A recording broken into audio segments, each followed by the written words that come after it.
Ladies and gentlemen, boys and girls, welcome to Extreme Daily Drivers, where we are always balling on a budget and wrenching our garage. Now, it is Tuesday, but we aren't working on the toaster. And we're not working on this, despite the fact just parts just keep piling up for this thing.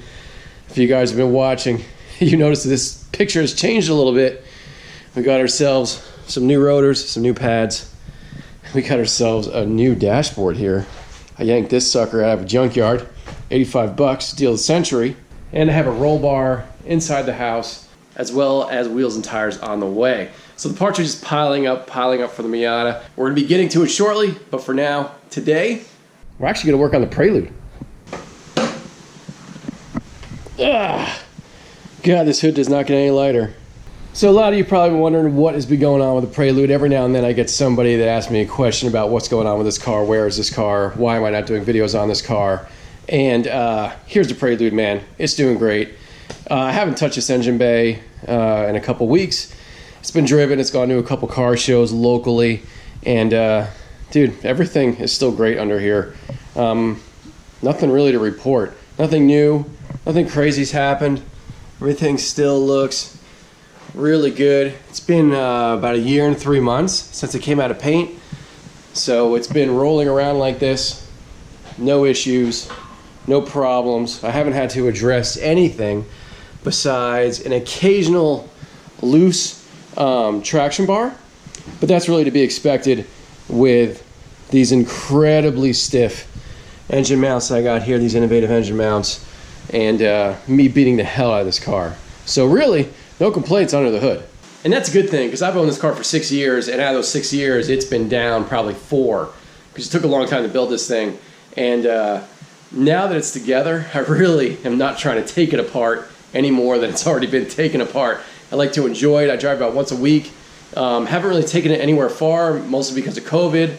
Had a lot of big plans last year, a lot of car shows that we didn't make it to because of COVID. This year, I'm kind of laying back a little bit with the car shows, just keeping it local, because I'm just afraid that something may happen and the show gets canceled. So hopefully next year, if you guys are far away, if you're in Georgia, or if you're in, Maryland, or wherever Honda Day is next year, hopefully the Prelude will be there so you guys can come and check it out. So one of the things that I would like to do for this car in the future is be able to take it to a track, either take it to a cool little like autocross track, or take it to a serious track like the Firm, which is what we have here, actually not that far from my house in Florida. So basically get this thing kind of road ready. I'd also like to take it to a drag strip, just because I've never done that and I'm curious the times I could put down.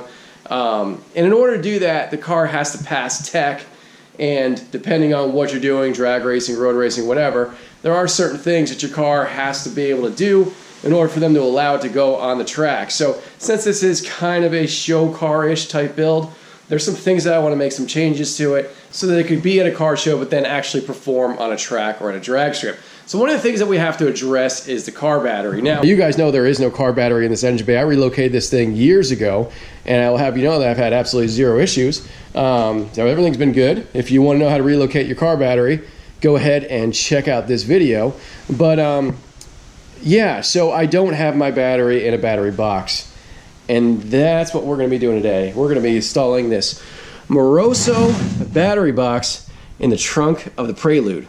So let me go ahead and turn this thing around so we have some good lighting and we're out of the weather. All right, so here's our current situation. I mean, not too bad. No real complaints. Don't make fun of the battery tie down. Actually wasn't purchased for this car. I just had it, so I threw it on here.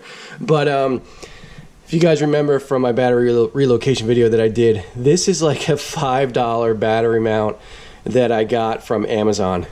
And dude, this thing is rock steady, man. I mean, it has gone absolutely nowhere. So today we're going to be replacing this, and we're going to be using the Moroso battery box here. So this thing is sweet, man.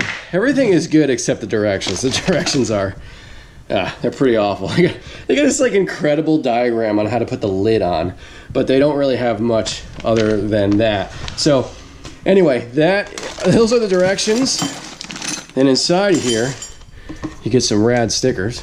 All right, definitely gonna be rocking those. And I went through this a little earlier today. So you get a battery tie down holder, You get the brackets with the fender washers, which is really nice. Okay, 2 of those guys.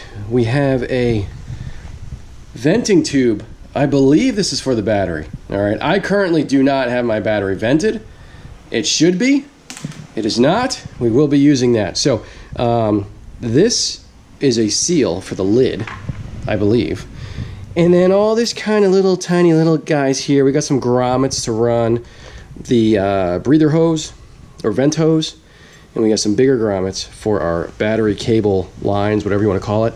And then all these little screws and everything to hold the lid on. All in all, man, it pretty much gives you every single thing you need to put your battery in a box. So if you're considering getting one of these for your car, as always, link down in the description box. Got it off Amazon. You can also get it from Summit Racing.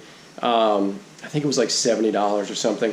But anyway, it's a really good kit. I know it's good. A buddy of mine races Preludes, and he has one in his Prelude. So if it's good enough for him, he tracks his car, then it's going to be good enough for this thing. So anyway, let's go ahead and get started.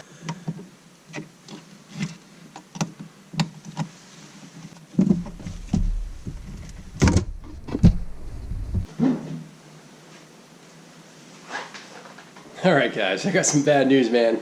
This video is going to be pretty lame because we just hit a pretty massive roadblock. So check this out, man. Because I have a side mount battery, this ain't gonna work. And the most annoying part about this is that this battery is like 3 months old, man. It's not even an old battery. It's in great shape.